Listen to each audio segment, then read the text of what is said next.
Oops. No, I didn't.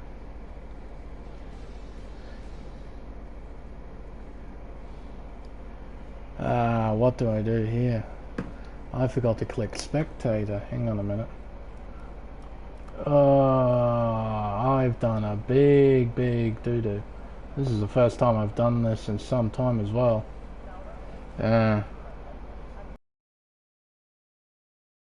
Rejoin. Is it possible?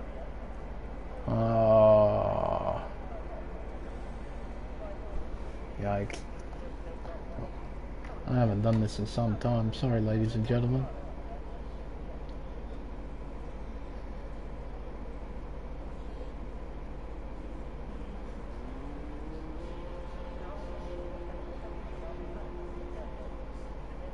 Time from this session, then we're talking. Right, yeah. It's me.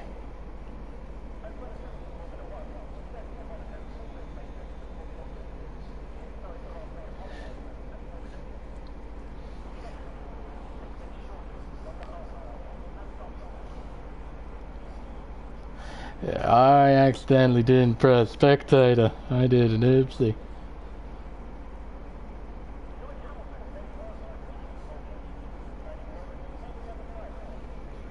Yeah, I done screwed up.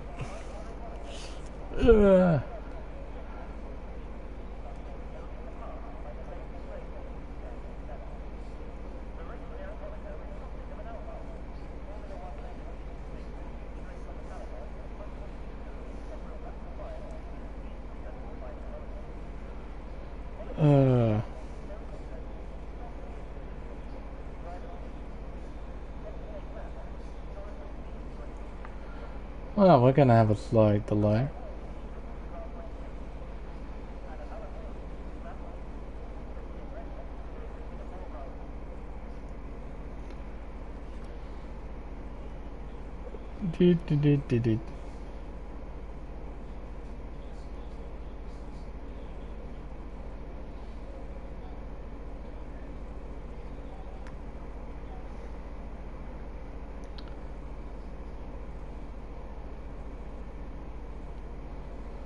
I should have been paying attention to whether or not I was clicked in as spectator. I thought I did. Normally I do when I enter straight away. Obviously I didn't.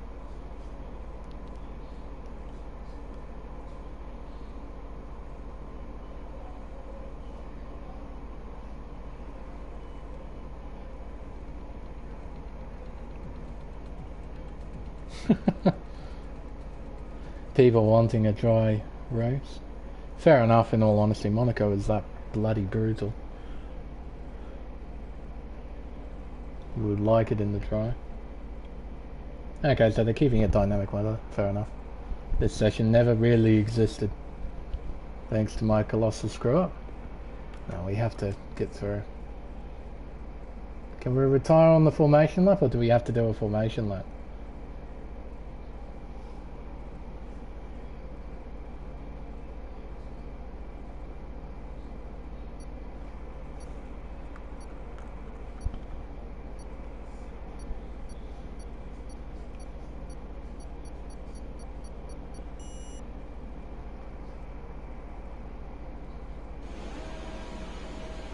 Can we retire? No, we can't. We have to actually do a formation lap. Oh god, this is awfully embarrassing. Oh yes. This should disqualify us from it, shouldn't it? Or not? What about driving backwards? That should. There we go. Drive backwards and that will disqualify you from the formation lap. Great bit of myth busting.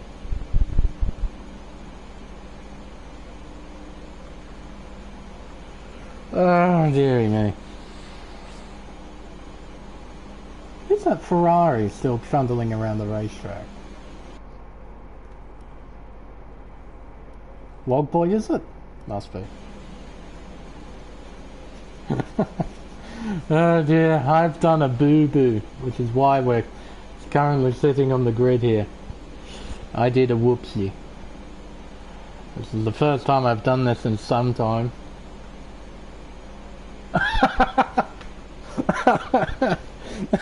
Oh no.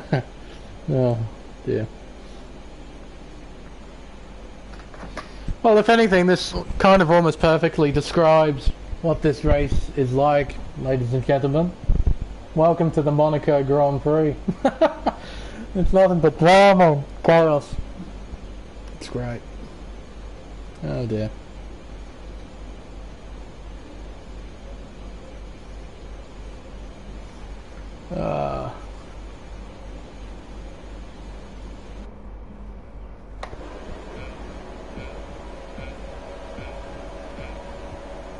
Oh, I never knew the lights back here worked. Okay.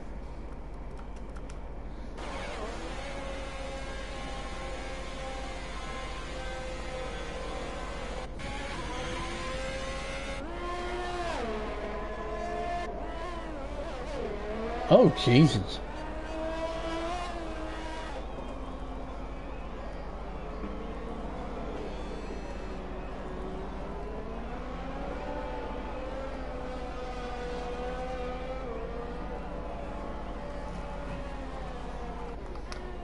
Oh, we'll be waiting on Wild Boy's AI, won't we?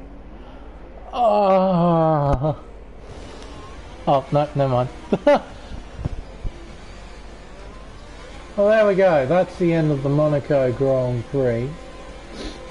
Thank you everyone so much for watching. What a brilliant race it was for about 10 or so corners. That's really all we need to see of this place, isn't it?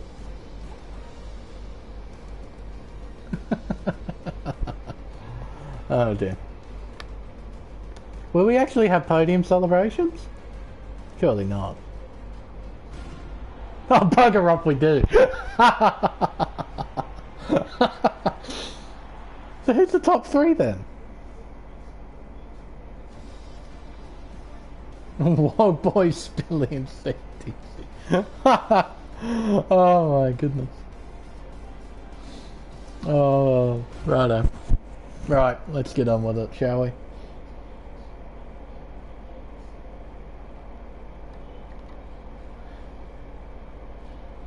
There we go.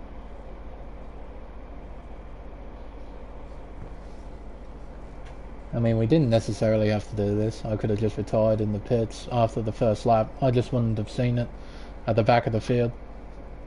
Plevs has gone about retiring everybody and restarting the session. I do apologise for that. Just didn't see the fact that, well, I didn't press spectator in the pre-game lobby menu. My bad. That's tier 2, whereabouts is tier 1? I believe that will be it there. Sweet boy, see you next week.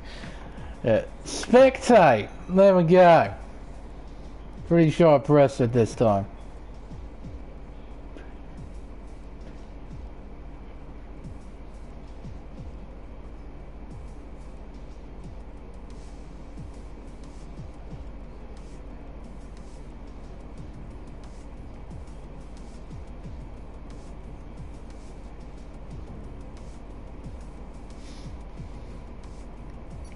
Oh dear.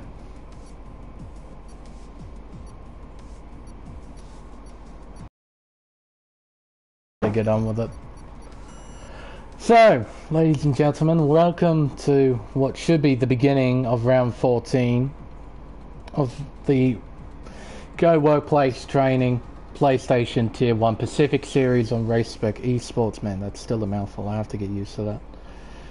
But yes, as you can see and as you saw the little shenanigans earlier, it's time for the Monaco Grand Prix here at Circuit de Monaco. It's a 3.37 kilometer 19 turn racetrack. It's one of the most legendary and historically significant racetracks in the world of Formula 1 and in the world of motorsport generally, as it forms one of the three parts in the Triple Crown of motorsport alongside the events the Indianapolis 500 and the 24 Hours of Le Mans. I don't know why I had to think about that. But yes, it's a very prestigious event. It's an event that everyone would like to win, but for a lot of drivers, including myself, it's an absolute nightmare at the best of times. It's a brutal racetrack. It's so easy to make mistakes. It's so easy to just ruin your race. Really, you're on edge all the time. You're right up against the walls all the time. That's how you're quick around here, is by pushing to the limits. But if you push even a little bit beyond them, you're screwed. So this is going to be a true test for the drivers here tonight, especially here in qualifying. It's well known that this is one of the best qualifying spectacles in Formula One. It's always fascinating to watch top tier racing drivers operate themselves around here. The racing, as everybody knows, is rather dreadful around here, and there's no hiding that fact. It isn't great, but you can see some pretty spectacular races, not so much because of the amount of overtaking, but more so because of the action and all the drama, like what happened just before this, which I do profusely apologize about. Oh boy. As I said, I haven't done that in quite a long time, where I forgot to click spectator. Oh. And anyway, just before drivers set off on their first formation laps, I better talk about the championship, because I missed out at Suzuka. I was away. I had personal business to deal with, let's just put it like that, so I couldn't witness Suzuka. But Crichton's got a 75-point lead. He is impossible to beat. He's the driver's champion. He's got a momentous gap to G4 Swaggy, who isn't here for tonight's race. The constructors' standings, it's 64 points between Mercedes and Alfa Romeo. So it's going to be a tall order for the Alfa team to try and overtake the Black Arrows. Right on board with Sendeezy, take you on a guided tour of the lap. He just exited Saint-Devot up Beau Rivage towards Massenet, turn 3, chucks it in quite nicely, through turn 4, Casino Square, and back down the hill towards the first Mirabeau. Slams on the brake, second gear, towards the Grand Hotel Hairpin. It's gone under many different names, but more recently known as the Grand Hotel Hairpin. Around the second Mirabeau, and into Portier. A very important corner, a critical traction zone as we go through the tunnel section, around turn 9, which is completely flat out, and towards the Nouvelle chicane. Slams on the anchors again, second gear, chucks it through turns 10 and 11, towards to back, one of the more fascinating corners on the racetrack. It's very difficult to get right, through the swimming pool complex, chucking it through there, into Rascasse, second gear, late apexing it, and then finally Anthony Nodes, the last corner on the racetrack. DRS open, hugging the right hand side, crossing the line to set a 1 minute 8.967. Quite a nice benchmark. See what everyone else has in reply. Leo does a 9.1. Fordy jumps up to pole position with an 8.6. 3/10 quicker than Sendeezy. One Slick Mofo making his way through to back into Louis Chiron. And the ending of the swimming pool complex. Oh, and invalidating there. That's one of probably only a few places on the racetrack where you can invalidate. There in turn 1. Crichton does an 8.3. He beats his G-Force compatriot by 0.3 of a second.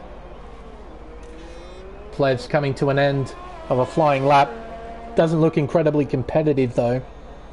9.7. 0.2 off Spicy. I'm sure he's got more in the tank. Currently 1.4 seconds off Crichton at the top of the table. Quite overcast as you can see. I'm not sure what the weather's going to be like for the race itself. I hope it isn't raining, because this track is just unbelievably brutal when it gets wet.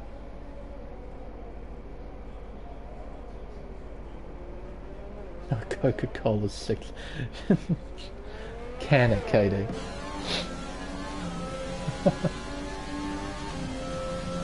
You know, this is definitely up there. One of the Some would argue the most legendary race in the world of motorsport.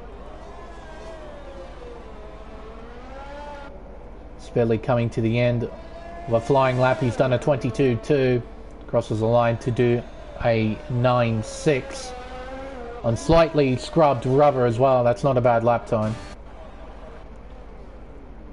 Texas, he's on a formation. He's on an out lap, coming towards Portier. You have to say that Monaco, above all other racetracks in this game, has probably the most unique environment. There is so much going on. Like, you look in the background, it's just skyscraper after skyscraper in the background. You see the mountains that tower atop of them. Just go on top of those towards the Alps. You'll find the stages that form the Monte Carlo Rally. Probably the most prestigious rally event in the world. Quite an awkward line through Anthony Nose, just trying to maximise the straight line speed down the pit straight. Through Saint-Avold, third gear, fourth gear up the hill. Around turn 2, then turn 3, Massenet. Gets to the left hand side for Casino Square, doesn't quite apex it.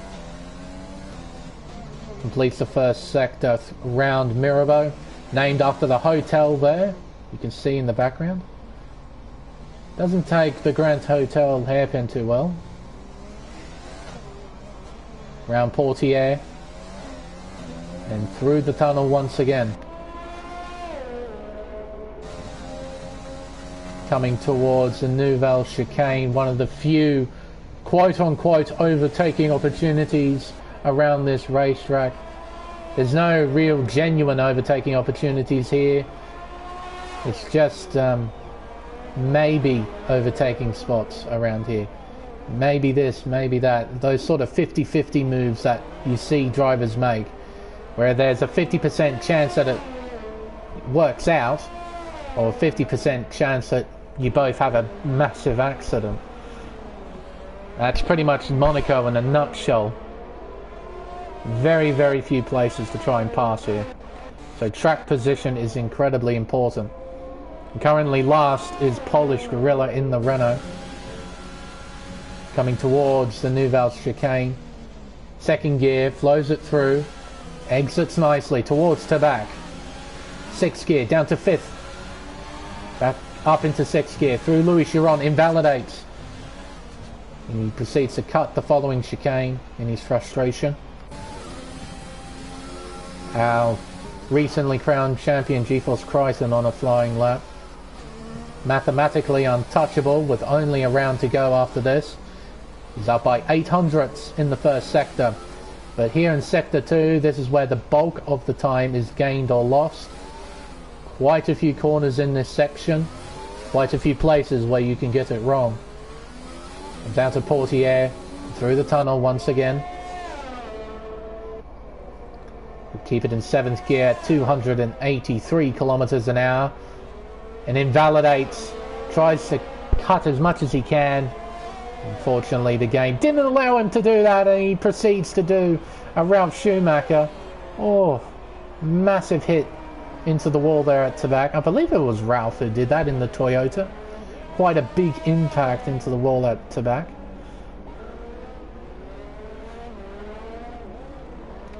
I'm not sure if Ford is on a flying lap. He's not using any ERS, but you don't really need to use any through here. See what he does here at the exit of Portier. Still not using any ERS, so he's not on a flying lap. Sandizi, neither is he. Old mate Curtis invalidated, or rather on an in-lap, I think. Shaq, he's on an in-lap for sure. Same as Spicy. Is at Kush in 7th place with a 1 minute 9.137 on a flying lap through the Nouvelle Chicane. You have to be careful at the entrance to the Nouvelle Chicane. Turning in too early will result in your rear tyre smashing into the Armco barrier, and that will result in you spinning around facing the opposite direction. I actually did that in Tier 3 but a few moments ago. I have to say, that race really tired me out, Monaco. There was no safety cars in Tier 3. It was constantly on edge. It was a very, very difficult race, and now Izzat jumps up to P5. Like, we talk about Singapore being the endurance race of the season, and that is true. It's a difficult racetrack, and it's very, very long. The race itself is very long, but you're constantly focused here at Monaco. There's very few places that's here on this racetrack where you can take a break and just sort of relax, just calm down. You're constantly on edge. At least with Singapore, you've got a couple of places here and there, but here at Monaco, no, you're constantly on edge. A minor lapse in concentration will cost you a front wing. It's really that easy. Barely coming to an end of a flying lap, making his way through the third sector. Just over 7 minutes to go. DRS open, hugging the inside, crossing the line, does a 9.1, improves by half a tenth of a second. He's just inside the top 10. Polish Gorilla invalidating. He's got an Alfa Romeo behind. All of these guys are either on outlaps or inlaps, so it won't be too much of a bother for Polish Gorilla. Behind him is Sandizi, the only other Alfa Romeo in this race.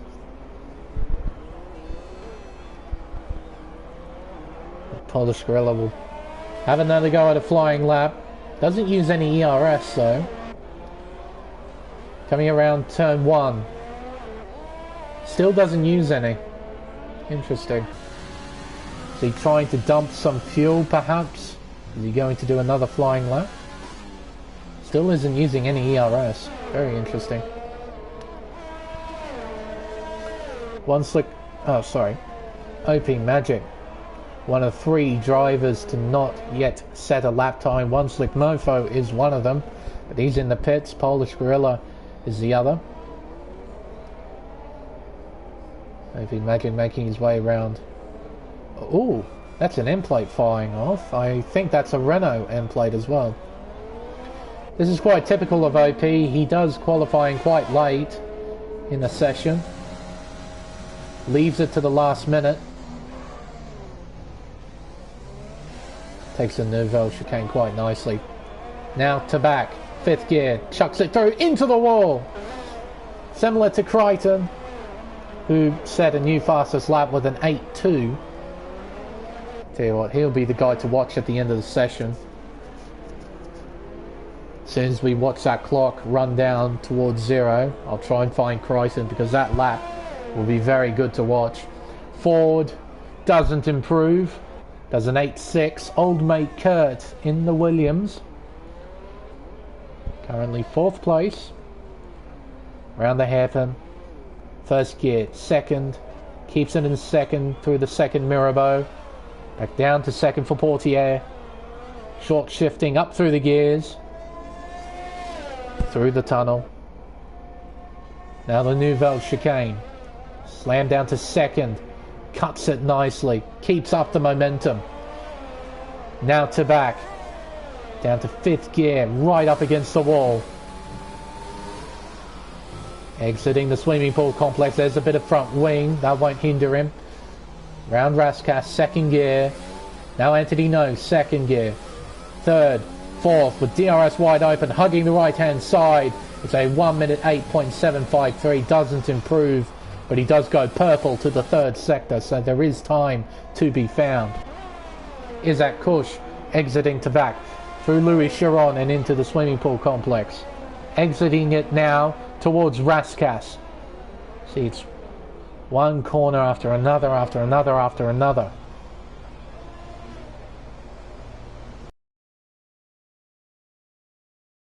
Plevs was up, but he's not using any ERS. I think he's going into the pits. See what he's up to. Yeah, going in. One Slick Mofo. Coming around Massenet and through Casino Square. Down the hill. It's an 18.3 in the first sector. Around the Grand Hotel hairpin. Oh, sideways out of it. That would have spoiled his lap. He's going to fight on though. Oh, right up against the wall. He might have hit that then. He's hit it some more on the entrance to the Nouvelle Chicane. He's running out of time, so I don't think he'll be able to go back into the pits and put on a fresh set of tyres.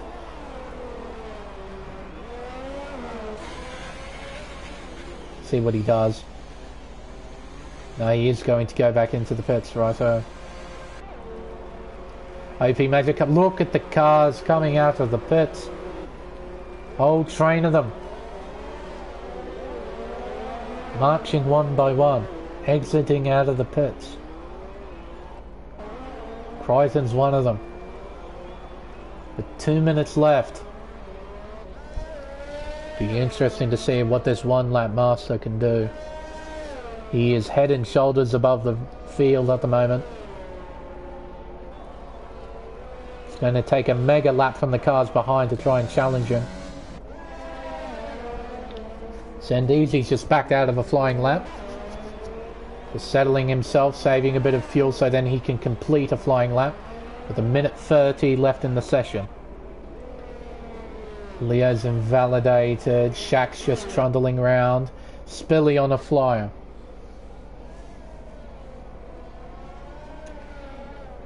Around Portier.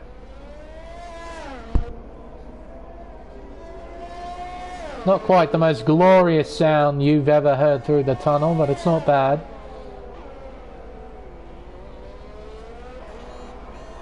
Now towards Tabac. What does the sector time say?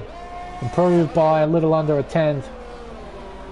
Spilly has mentioned in the Discord chat about his disliking of this racetrack. Doing a pretty solid job in quali. He might be able to improve position here. Crosses the line. Goes 9th quickest with a 1:09.146. Crichton on his final flying lap. We better watch this. This is going to be very fast. Towards Massenet, 7th gear. Goes down to 5th, 4th. Now through Casino Square in 3rd. Short shifts to 4th. Over the crest. Over another crest. Towards the hairpin. Up by 400. Spilly will try and get out of the way. Does so in a fairly awkward spot, but it won't cost Crichton too much time. Around the second Mirabeau. Then Portier. Exits in 3rd gear, slams the throttle, 4th, 5th, through the tunnel. Round turn 9, now the Nouvelle Chicane, a heavy braking zone. Brakes just before the 50, 2nd gear, throws it through. Up through the gears again, towards the back, 6th gear, down to 5th, chucks it in, right up against the wall, through Louis Chiron, and then the swimming pool complex. Gets it out in 4th gear, towards Rascas, down to 2nd. 1st gear, short shifts to 2nd. Keeps it in 2nd for Anthony Nogues. DRS open. He stays to the right-hand side, climbs through the gears, and sets a 1:08.070. Improves by 0.2 of a second. How about that for a flying lap around Monaco? Half a second, almost half a second clear of Spicy and P2. That is some lap.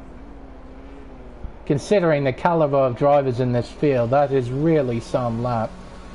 I bet he was wishing for a 7. He's only just missed out by 0.07 of a second. Kevin, Texas. No, he's just gone into the pits then. So there we go. That is it. That is it. The end of qualifying. Leave everyone in the top 10 qualified on softs. There we go. Everyone did. I'm not sure if it's going to be a dry or wet weather race. We'll have to wait and see.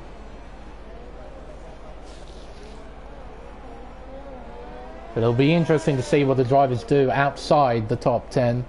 Whether or not they go and start on the medium compound tyre. Oh, a third person view. This is Plevs, I think. Yep. P9. Ah, there we go. Look at that. Almost half a second. That is massive. Ford in P3, Sandeezy in 4th, Olmec Kurt in 5th, Izzat in 6th, Leo in 7th, Shaq in 8th, Plebs in 9th, Spilly in 10th, Polish Gorilla in 11th, Wogboy in 12th, Curving in 13th.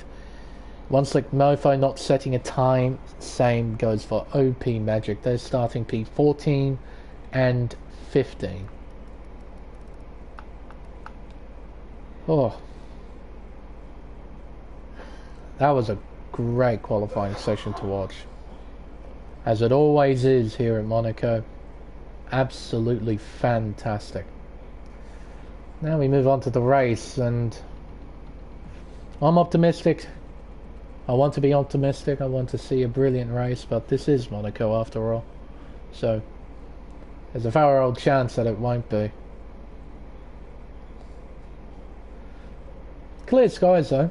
From the looks of things, I can see a fair amount of sunshine. You can see it just reflecting off the buildings. And 15 car field. Hopefully it'll bring us a lot of action for this race.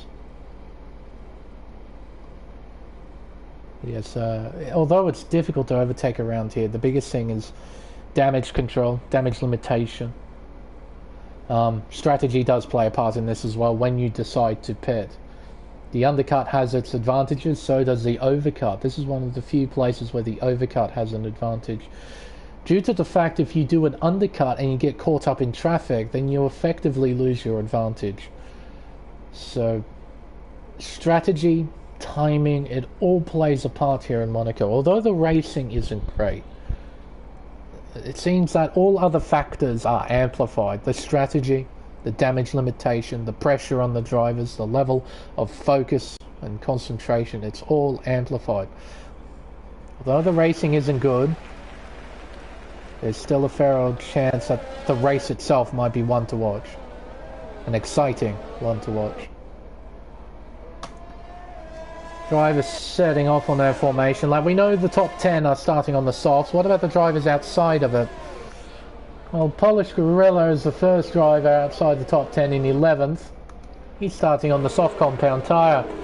And we got Wogboy on the mediums. Same with Curving Texas and One Slick Mofo. OP Magic at the back of the field has elected to start on the hard compound tyre.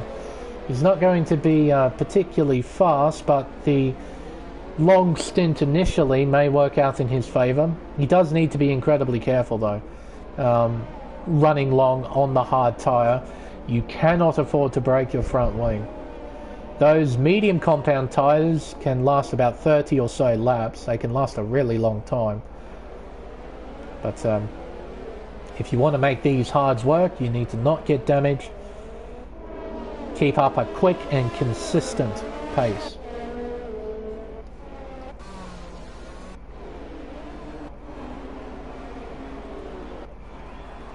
No, there's no more championship implications. Well, there is, I suppose, in the constructors, of course, but in the drivers, it's all sorted out. We've already crowned a drivers' champion. This is all about winning now. It's all about those bragging rights.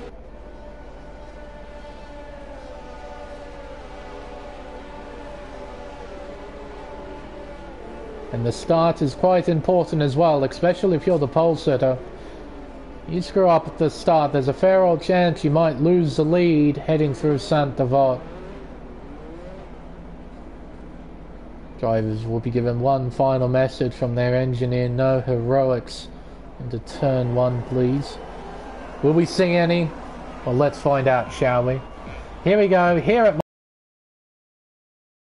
lights. And it's lights out, and away we go. Spicy has converted really well off the line. Can he look around the outside of turn 1? He tries, he goes, he succeeds. He's into the lead, though Crichton is fighting back up the hill. Towards Massenet we go, and he gets it back. Astonishing. He had enough momentum to get back the lead. A bit of contact between the AlphaTauri and Williams there. As we have a lap 1 glitch. Typically you see this on lap 2, but no, we have it on lap 1 through the Grand Hotel hairpin. It's a car park. Look at this in the midfield. It's a horrible sight to see. This is typical Monaco at its absolute finest. On the first lap, all the time, you see it. Oh dear. Through the Nouvelle chicane, Jacques almost goes into the back of Leo. He was very close to going into the back. Unfortunately, nothing came from it.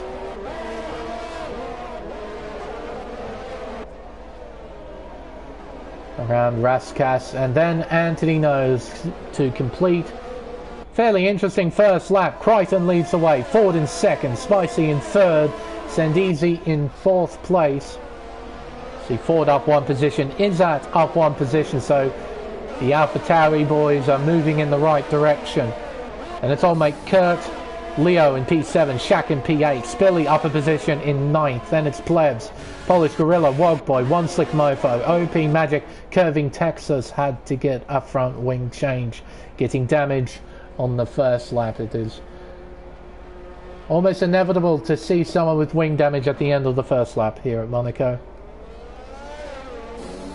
Crichton already a 1 second lead over Ford, who has a 1 second margin over Spicy in P3. Through the Nouvelle chicane. Izzat, Kurt, 3 second time penalties apiece. Cutting the Nouvelle chicane. Getting a warning. And the Codemaster stewards giving them penalties, respectively. I wouldn't be at all surprised if we saw a few more throughout this race, those 3 second time penalties. Places that you see drivers cut a lot. Saint-Devot, turn 1, as you can see, you've got all that space on the inside. It's quite tempting to cut as much as you can. Same goes with the Nouvelle chicane, but you also have the high speed S's at the swimming pool complex. Not necessarily because the driver's abusing track limits, but because it's such a fast section that even if you make a small mistake, it's quite easy to get a warning. Particularly the second part of the swimming pool complex. Through Portier.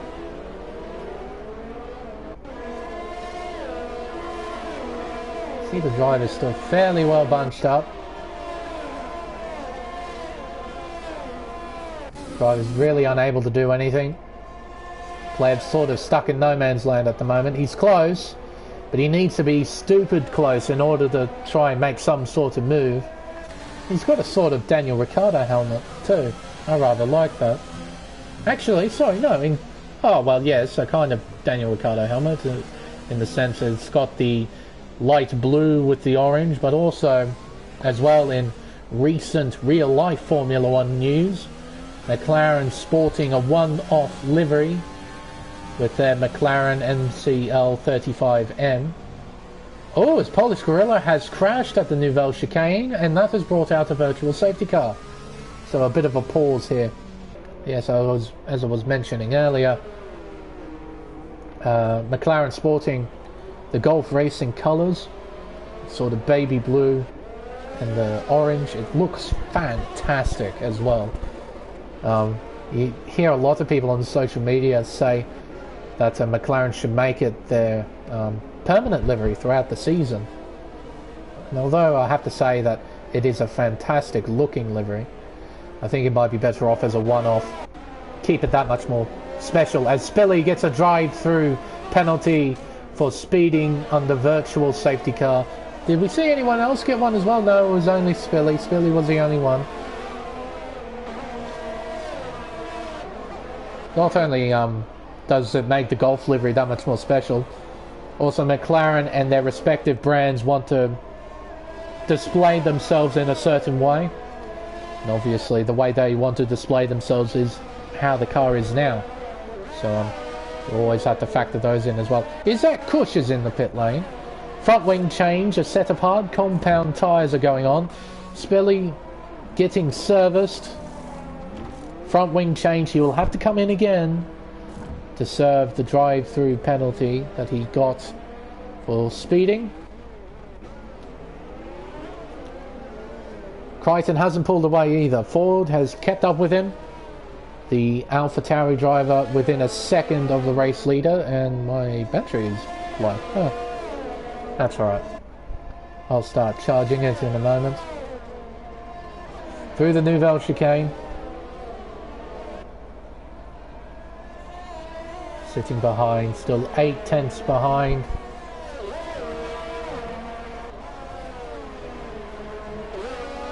Right up against the wall. Very brave stuff, very committed. Superb to watch. Gap is about 6 tenths of a second. They'll just close up a little bit with the aid of DRS.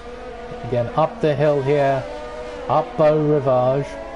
That's probably one of the more unique things about this racetrack. Not, well, you include its landscape, its narrowness, its demand, all that kind of stuff. Its elevation change is rather spectacular for a street circuit, of all things. Street circuits are rather notoriously flat, rather unaspiring sort of look, but this, so much elevation change, particularly in the first and second sectors. I believe it climbs something like 40 meters, I think, in total, which is massive for a street circuit, really. The fact there's even a city here on such mountainous landscape is rather astonishing.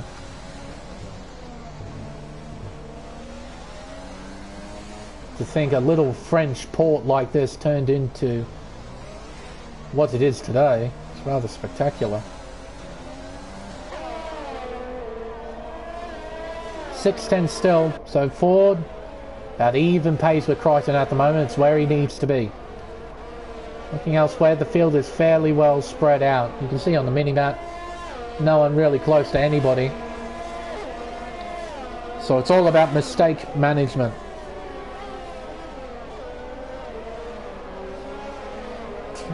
It's a very real chance that you will make a mistake at some stage during this race. It's not even accident avoidance, because with Monaco you're bound to have an accident at some stage. So it's just about managing it. If you do get damaged, and you have to find ways to keep fighting on, you cannot pit if you get wing damage sort of in the mid phase of the race, particularly if you're on a tyre and set to go to the end. You're probably better off just fighting on with the wing damage than pitting again for a new front wing. Ford, he's doing more than keeping up now with Crichton. He's challenging for the lead through Rascasse and towards Anthony Nogues as Crichton goes into the pits on lap 7. Ford now takes the lead. Crichton planning an undercut. What tyres are going on? A set of mediums. Oh, and a front wing change. I didn't notice. So Crichton had wing damage. Maybe he got it on this lap. Maybe that's why he pitted so early. Again, mistake management. He might have got damage in the second or third sectors, and as a reaction to that, he pits, puts on a new front wing, fresh tyres. He does have OP in front of him, but if he can pass OP, he's got a fair amount of clear air to one slick Mofo. But of course, Mofo's on the medium compound tyre, and he'll be planning to go about 30 laps on those. So we may see some 50-50 overtakes here from Crichton, as he does have to deal with a little bit of traffic. See what he does here. He's close. Will he use overtake? I think he will. He is. I thought he might. I think he might go for this one. Down the inside, he'll break deep. Oh, very deep. Pulls it up, gets it done. What? That's how you overtake folks around Monaco. My goodness. Just absolutely committed. Full trust in himself and the car. Just sent it and he made it stick. I swear some of you are aliens. You have to be aliens. There's no way that you're human. I swear. If I try something like that, I crash into the inside wall, or crash into somebody else, or something along those lines. You got that much skill, you managed to pull something like that off. Ridiculous. fantastic, but absolutely ridiculous. Old boy on the back of Plevs, 7th place. This little battle as Leo has left the session, P5. He must have lagged out. He's actually in a pretty solid spot there in top 5. Oh, his Wog boy. Don't like the revving glitch on the Ferrari. I have to say, Plebs, you've done a really nice job with that helmet. I like that. Like, it's very nice from a distance. It's not too bad. Close up as Wog boy introduces himself to the Armco barrier and gives himself wing damage. I think he's going to go into the pits. He is. A bronze helmet on his car. Oh god, I'm sorry, but that's horrible to listen to. 40 and Spicy. On to and Crichton, here he comes. This is going to be close between Ford and Crichton. Ford cuts across. Crichton, oh, he tries to go for the gap, but Ford has the momentum. He keeps the position, keeps P7.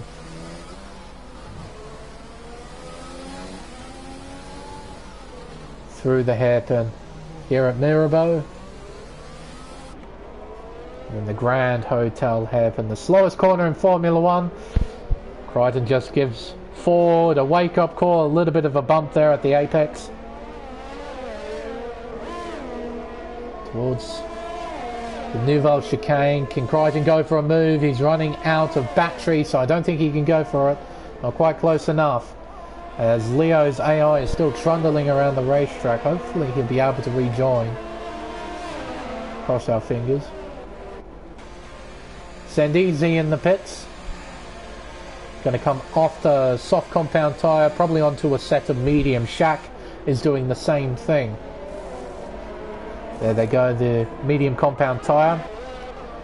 Shaq is the same. Here comes OP and Izzat. So Shaq comes out behind these two. Sandizi just in front of OP.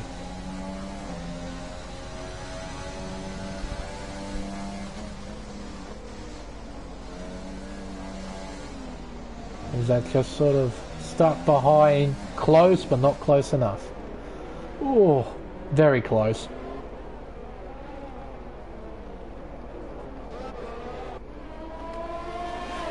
Mofo, Ford, side by side, coming to the Nouvelle chicane. Ford gets it.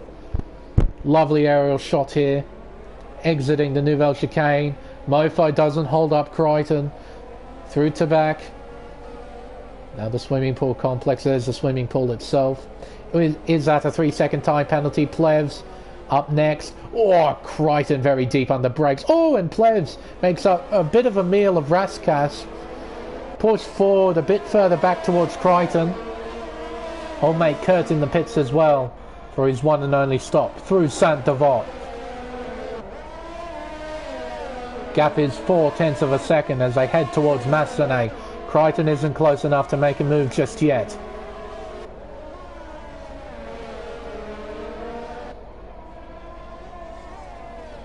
Round Mirabeau. Still about half a second. Just in behind is the battle for third. One Slick Mofo and Spicy. Spicy provisional P3 as Mofo needs to make another stop, but he's going to be running very long on that medium compound tyre. Will he let the Williams by?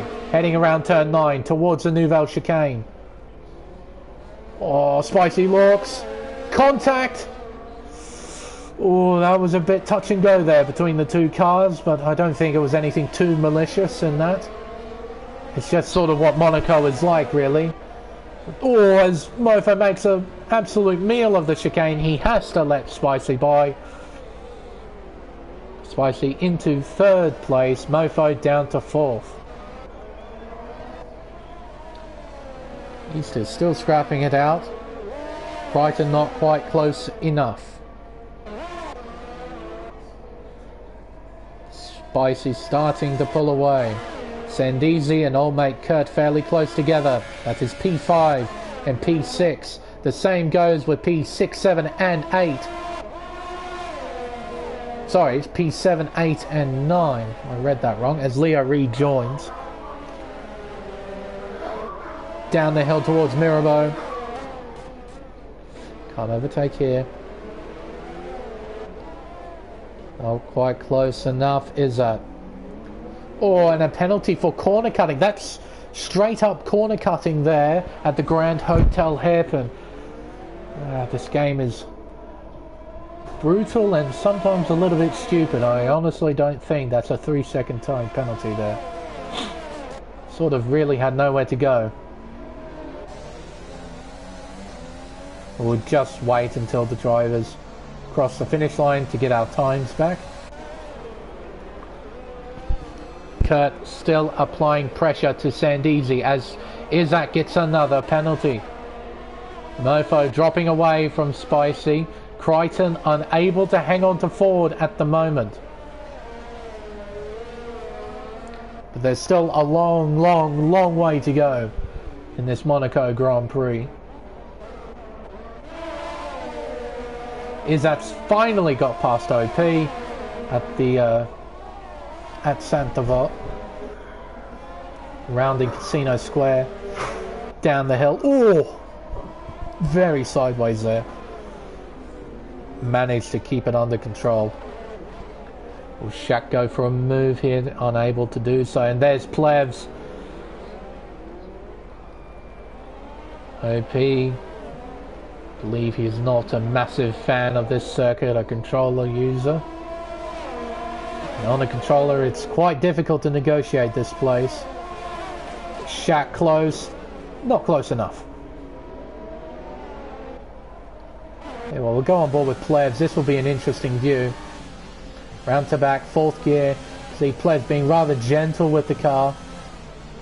Just trying to get through the complex, not make mistakes. OP locking up, Shaq down the inside, contact, oh, and into the wall, and Plevs with nowhere to go, an innocent bystander. And he has to go into the pits as well. I think he has damage from that. You can see OP made a bit of a mistake at the entry to Rascasse, a wing change indeed for Plevs. He made a bit of a mistake. Shaq saw a door open. He went, well, he tried to go through it, and OP lightly closed the door. I'd like to think they made a bit of contact. That sent OP into the wall. Not only that, but they also pushed Shaq into the inside wall at Rascasse. That forced Plevs to go around the Renault, but the Red Bull was stuck in the wall. Plevs had just absolutely nowhere to go. And you could see when we were riding on board with him, he was just taking it easy. You knew there was no need to push through the sector, just taking it easy, and just a completely innocent bystander in that, completely innocent.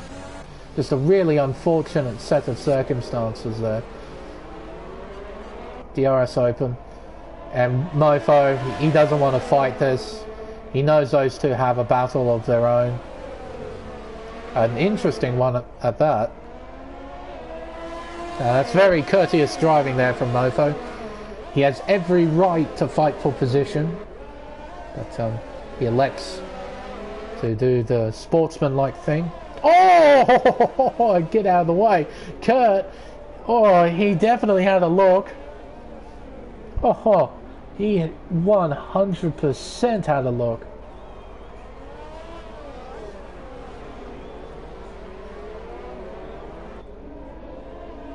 Oh. Not quite close enough here to attack. Oh, very bright. Oh, very bright camera shot. See a bit of the harbour there. Lane to the inside. That only adds to the uniqueness of the environment. Not only do you have this rather radical street landscape where you've got buildings absolutely all over the place, not only do you have the serious amount of elevation change, but you also have the harbour, the Mediterranean Sea, just sitting out there, as Leo has dropped out of the session once again. It's a very beautiful location for a racetrack.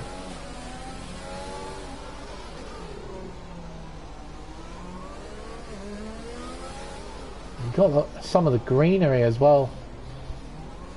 Palm trees, the bushes that surround the buildings. As Leo's AI sets fastest lap, AO. 1 minute 9.7. There you go, Leo. Your AI isn't completely useless. Through the Nouvelle Chicane. Again, you see some of the unique old architecture mixed up with the newer architecture. You would have to say for Codemasters, this track probably has the most amount of work put into it. Just to get it right. Around Anthony Noves, DRS Open. Not quite close enough to attack just yet, old mate Kurt, but he's there, ready to pounce.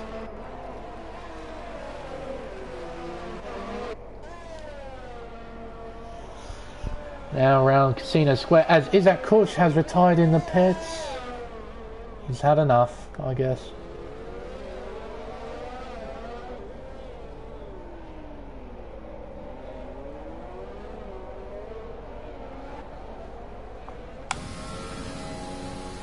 Crichton, very close. Not close enough though. Running even on fuel. See that yellow fuel icon? It means he's running dead even on fuel. He doesn't have any extra in reserve. He is using every resource available to him because he's close enough to attack, and he's going to apply as much pressure as he humanly can to Ford to try and get some sort of mistake from the AlphaTauri driver. See whether or not Ford will buckle under the pressure of Crichton. Heading around Massenet and then Casino Square. See Ford opens up a bit of a margin, but a bit squirrely. A little bit squirrely at the exit of Casino Square. Around the Grand Hotel hairpin. Around the second Mirabeau. Oh, almost up against the wall there. And through the tunnel.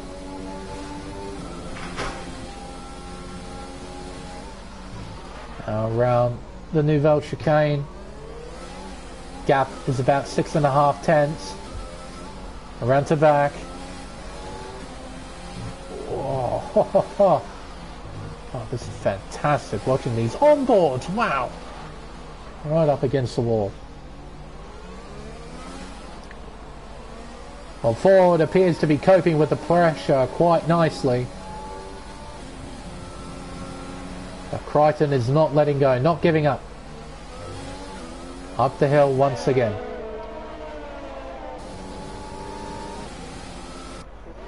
Is Mr. Mount close enough to attack here? Less than 3 tenths behind, using overtake, using DRS towards Saint-Devote. Turn 1, round the outside. He keeps it there, he makes it stick. A fantastic move. Can send D.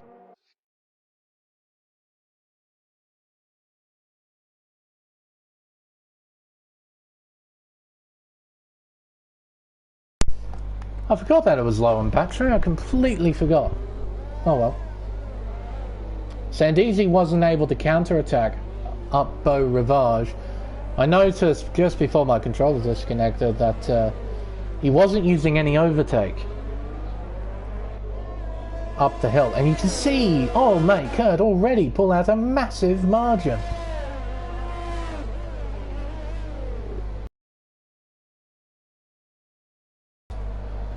Very solid indeed.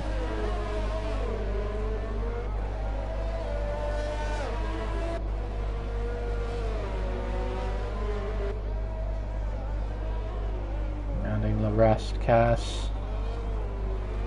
No, I don't think Sandizi will be able to catch up at this rate. Kurt has put the hammer down. Leo has rejoined. Back up to these two. The battle for the lead. Still plenty of laps to go. Down the hill, round the second Mirabeau. Crichton doing all he can to try and break his G-Force compatriot. But to no avail, Ford hanging on. Rounding the chicane, another beautiful aerial shot. Seeing the wonderful artificial blue water, or rather virtual blue water, that would be a better word. Round La Rascasse. Then Anthony Nogues. You see the leaderboard disappear for a brief moment. They'll start to come back. 0.8 of a second between the two cars.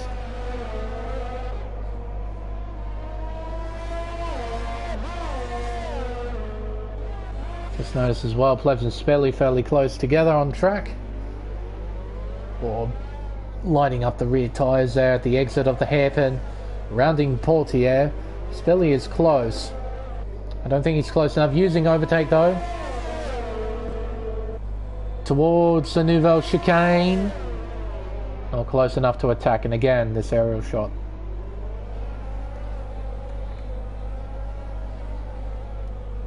Rounding to back. Seeing the thousands of spectators and the hundreds of boats that line the harbour.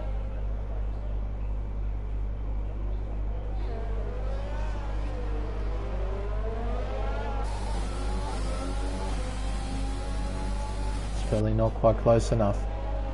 Sideways, Wog Boy. Trying to attack OP Magic, still on those hard tyres. 21 laps old. Oh, close. Very close.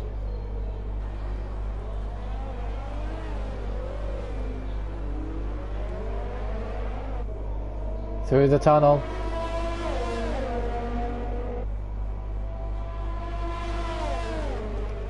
Then through the chicane once again. Now similar to Crichton and Ford, Wogboy, all he can really do is just apply as much pressure as he can to OP, try and force a mistake. He can also be patient as OP needs to make a pit stop at some stage, so he doesn't necessarily have to force an overtake. P8 is already his, and it's going to take some clawing back to get any more position, so I think P8 is the best that Wogboy will get.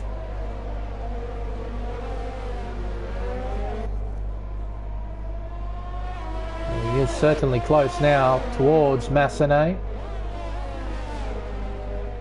Then Casino Square. Third gear, sitting right in behind. Does he look? No. Thought he might have that time. Oh, deep on the brake, so at the hairpin, he almost rams up the backside of that Red Bull, but fortunately for his case he didn't. That would have been quite nasty.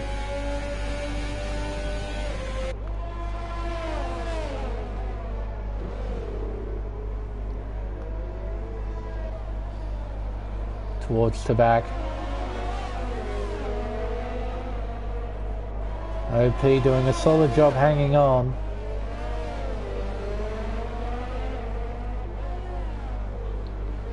Actually pulled away a bit from Wogboy there. Gap increase to almost 0.6.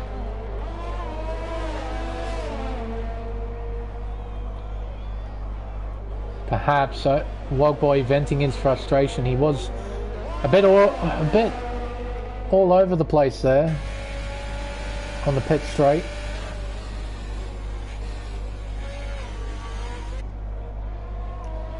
Plebs and Spilly, P10 and 11. Still fairly close to one another, unable really to do anything.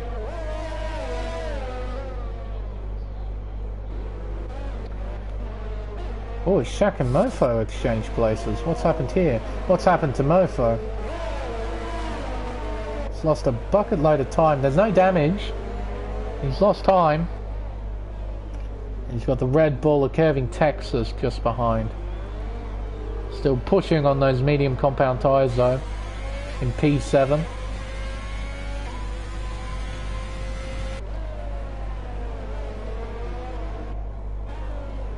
Sendizi in 5th place. Old mate Kurt and his teammate Spicy sort of by themselves in 3rd and 4th as OP finally pits off the hard tyre. I suppose this will be the battle to watch till the end of the race. between Ford and Crichton. Hopefully that'll be enough juice for the controller. I think it should be. There goes OP out of the pits, a lap down now. Red Bull P12 and 13, they're both going to score points. Not a great deal of points, but points nonetheless.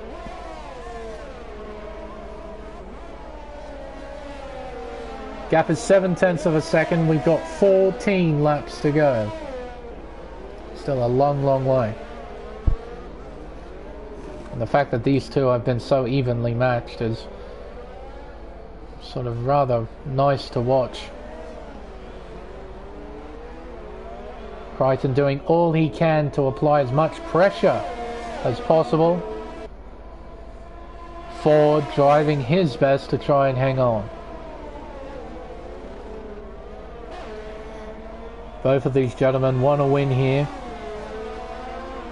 It is the race to win, and Crichton had a moment at the exit of Tabac. Loses a small amount of time. Rounding Raskas. Then through Anthony Nose once again. And we've got 13 to go when they cross the line.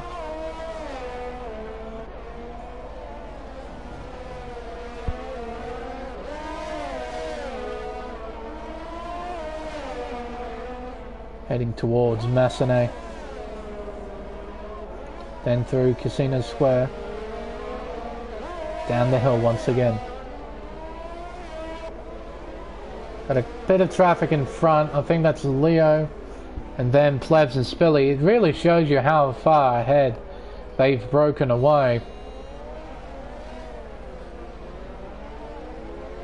And they're already starting to catch up to the back end of the top 10. Send Easy into the pit. Same with One Slick Mofo. Send Easy for soft tyres. I think Mofo will do the same. Curving's in as well. So they're in for fresh rubber. They're going to try and contest for fastest lap, I guess.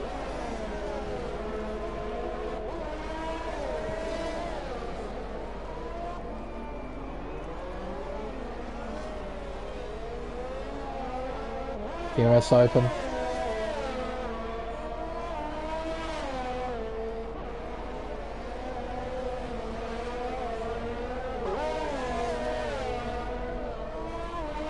No, it's been a fairly decent race so far.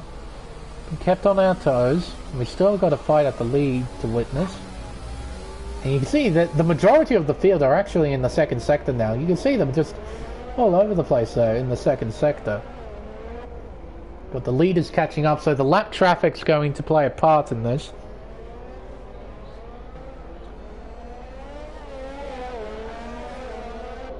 One Slick Mofo a penalty. Lap traffic getting out of the way, doing a good job. Gap has increased to 1.2 seconds between the top two.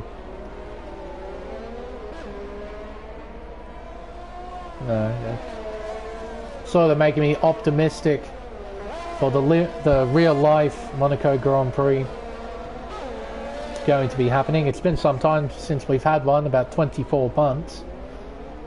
Seeing as we didn't have it last year because of COVID-19. Good to see it back. Formula One's most prestigious race. Can't wait to see all the people complain about it, saying how boring it was, but anyway, you get those, you always get those with Monaco. Oh, Crichton, sideways, losing time. He doesn't need this. He needs to gather himself back up and try and set those consistent times, not make any mistakes. Gap's increased to 1.5 seconds. But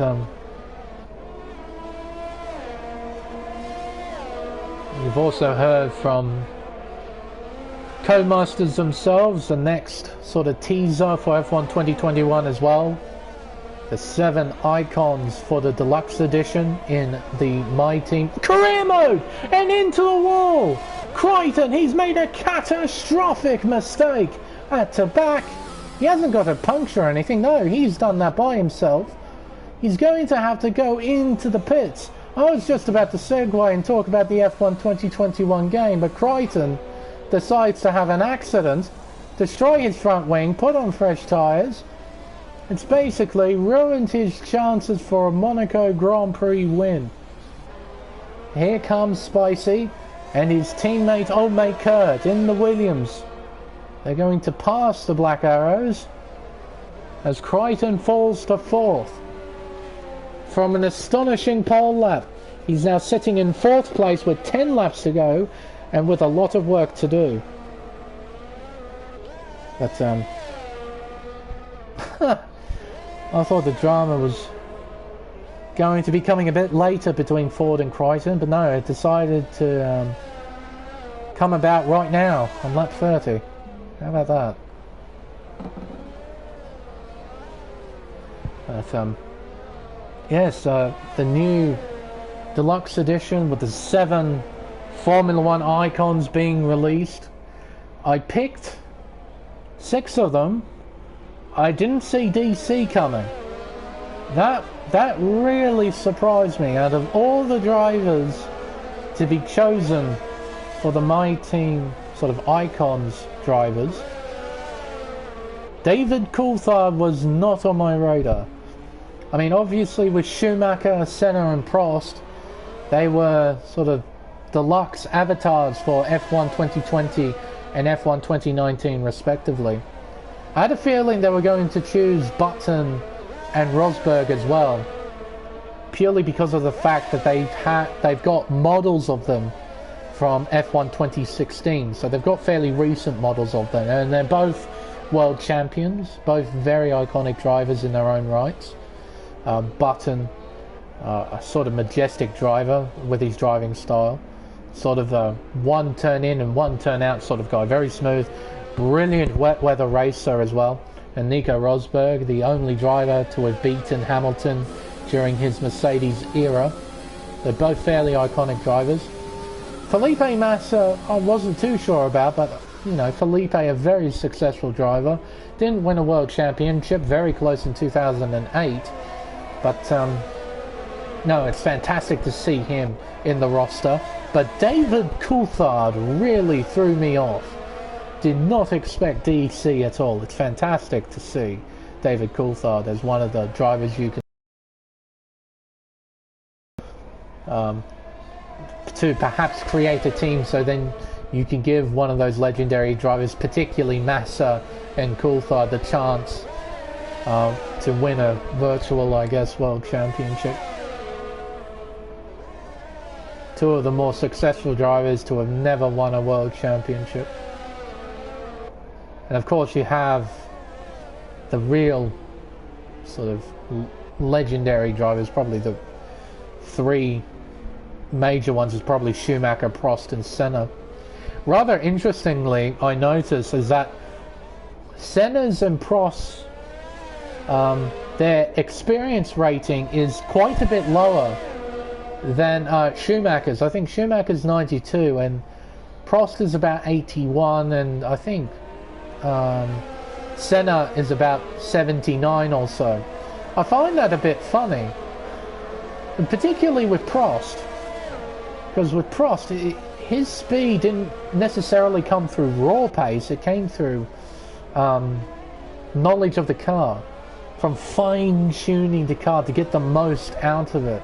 He and Niki Lauda are probably 2 of the finest examples of drivers who found speed through setup, through fine-tuning the setup, getting the most out of the car through its setup. But I understand why they put their experience rating so low, because if they did amp up their experience rating, they would literally be god-tier drivers. They would be rated like 98 or something. They're currently 93 and 94 rated, I think, Prost and then Senna. And then of course Schumacher, I think he's 94 rated as well. But no, it's pretty cool to see them show off the 7 icons of Formula 1 that you'll be able to use in the deluxe edition of F1 2021. But with that out of the way, it's rather nicely funneled into the conversation has nicely funneled into this battle for second place. Crichton has clawed his way back using the raw speed of that soft tyre. He's got 2 Williams in front of him. He needs to find a way past. And he takes old mate Kurt with absolute ease. Kurt just got the white flag out. He said, mate, just take it. I know you're that much quicker that there is no point finding you. So just take it. I wonder if Spicy will be as giving as old mate Kurt. Heading towards Mirabeau.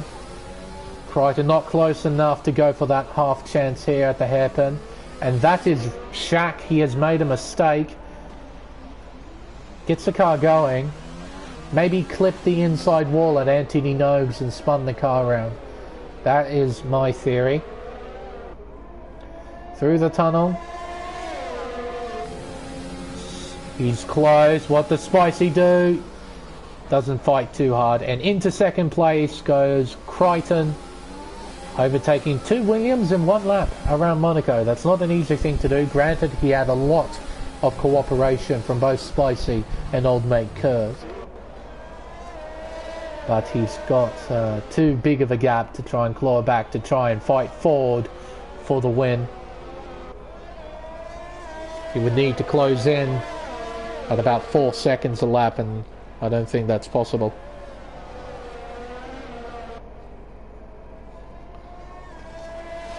Oh. Shaq a 3-second time penalty just to rub some extra salt into the wound. He's just been passed by one slick mofo on track as well. Deary me, that one simple mistake, it has cost him dearly. Oh, and there's a problem here at the Nouvelle Chicane. That is Leo. And Wogboy gets a penalty in 8th place.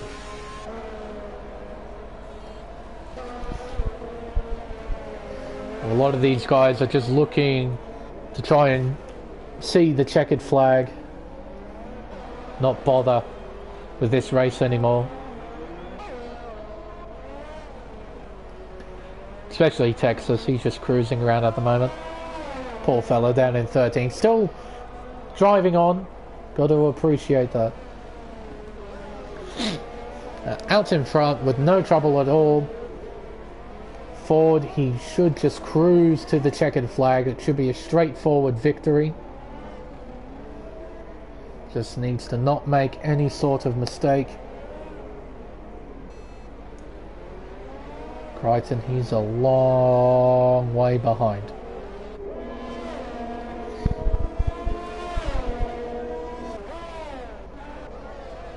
Two Williams though are not done. Battling for 3rd place. Kurt, he's in a bit of trouble. He doesn't have track position over Spicy and he's got a penalty. I think that's 3 seconds. It is.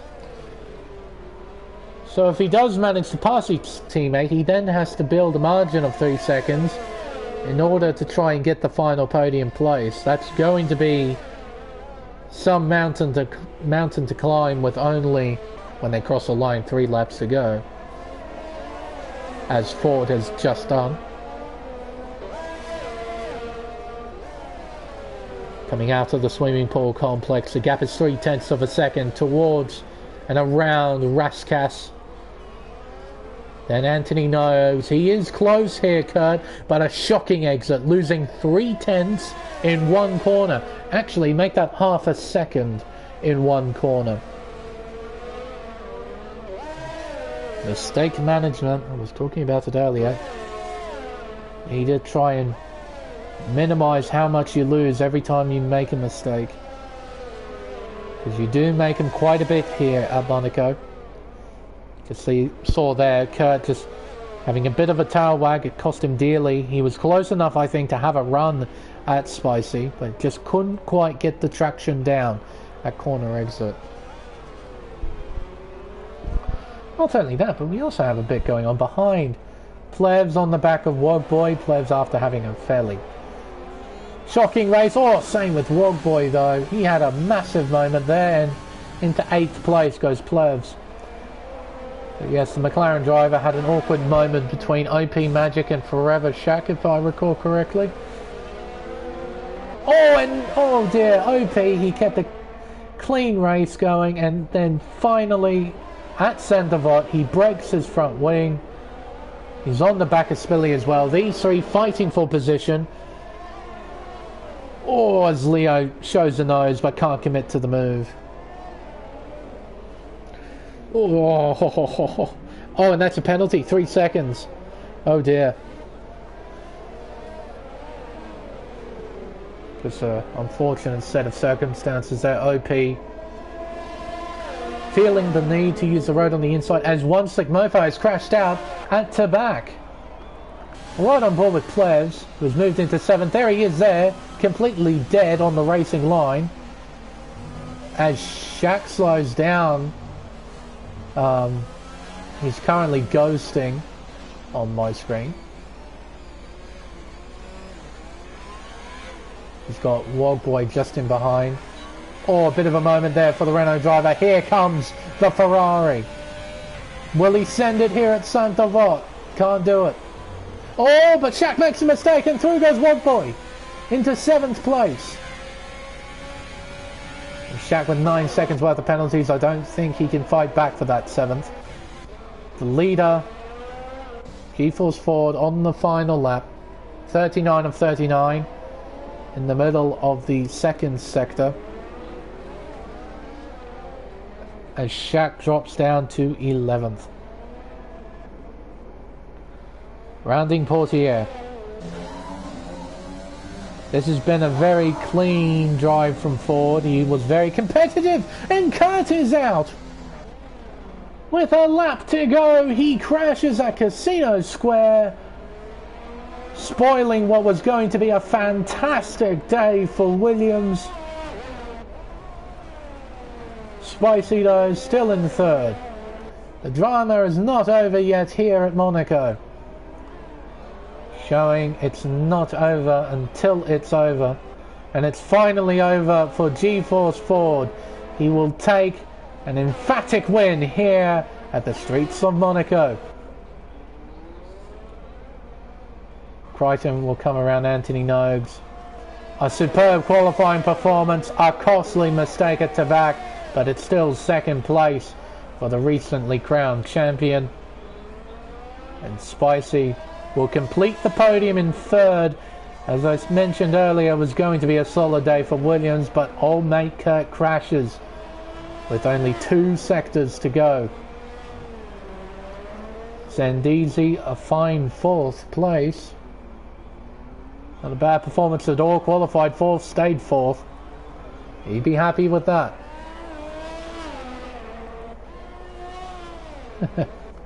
And Plebs, who would have thought?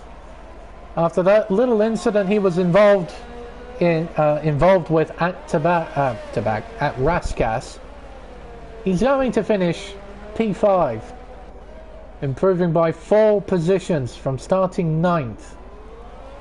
He'll end up finishing 5th. Didn't see that one coming. There we go. That was an interesting race here at Monaco.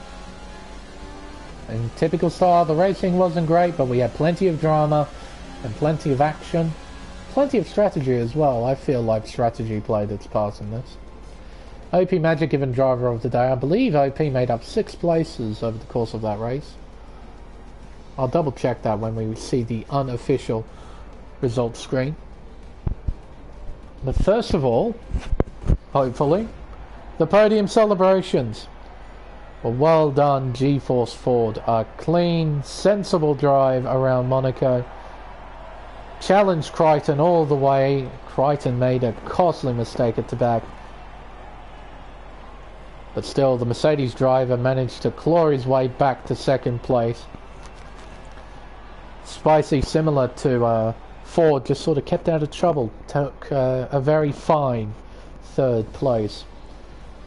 Rest of the field looks like there's Zandisi in 4th place, Plebs in 5th. Old mate Kurt is classified in 6th place, though he didn't actually cross the line in the end, but he's classified in 6th. Spilly in 7th from 10th. Wogboy in 8th from 12th. OP Magic from 15th, so it was from last place, making up 6 places, finishing inside the top 10 in 9th. Leo in P10 with fastest lap as well. Then it's Shaq in P11, Curving Texas in 12th place, classified 2 laps down. Oh, and One Slick Mofo was classified as well after his incident at Tabac, which took him out of the race. He is classified in 13th place, so technically only 2 retirements, or well, 2 did not finishes in this race, that being Isaac Kush and Polish Gorilla.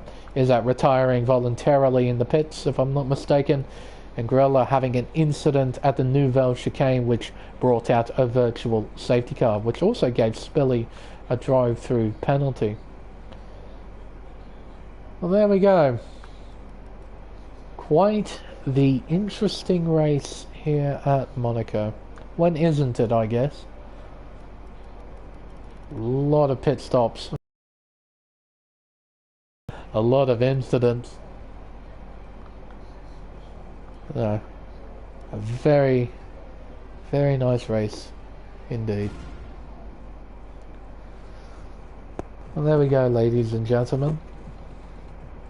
I will probably end round 14 of this championship season. The Go Workplace Training PlayStation Tier 1 Pacific Series. That is still a mouthful, I'm still getting used to that. So, what's left for Tier 1 Pacific Series? Well, it's the final round up next, round 15 of the championship. And it's at one of the most brilliant racetracks, in my opinion, in the world. Although it doesn't quite have the legendary status of, say, a Monaco or a Spa or Silverstone or Monza. Every time I have seen a race here, whether it be in real life or in the virtual world, I have seen magnificent racing there, and a Mercedes didn't win the race, dingers, an AlphaTauri did. Oh, dearie me. I'm tired. Leave me alone. But yes, the final round at the Great Interlagos racetrack, Autodromo Jose Carlos Pache. Now, in my commentary career, I reckon I saw probably the greatest race in my commentary career. It was here in Race Spec Esports. It was season 2, I think it was. It was between Alpine and BRT Fast in the Americas series. It was a wondrous race. Those two battled side by side absolutely everywhere for absolutely every lap. The only time they were separated was during the pit stop rotations, where they pitted one lap from one another. And the race came down to the final critical corner at Junso, where the Brazilian BRT Fast took a fantastic victory. It was genuinely a beautiful race. I highly recommend watching that if you have any spare time. If you want to watch a classic PlayStation America Series, Season 2 at Brazil was magnificent. But I'm looking forward to next week for the season finale at Interlagos. But it's not over here at Monaco. As always, I will be commentating the America Series, which will be shown for me tomorrow. And of course, at the end of the week, we will be having the Race Spec tiers battle it out around the Principality. So, still some more action to see from the Monaco Grand Prix circuit. But here on Pacific Tier 1, it's time for us to end. Thank you all so much for watching. I've been the Smeg, and we'll see you next week for the season finale, the Brazilian Grand Prix at Autodromo Jose Carlos Pache. Until then, goodbye.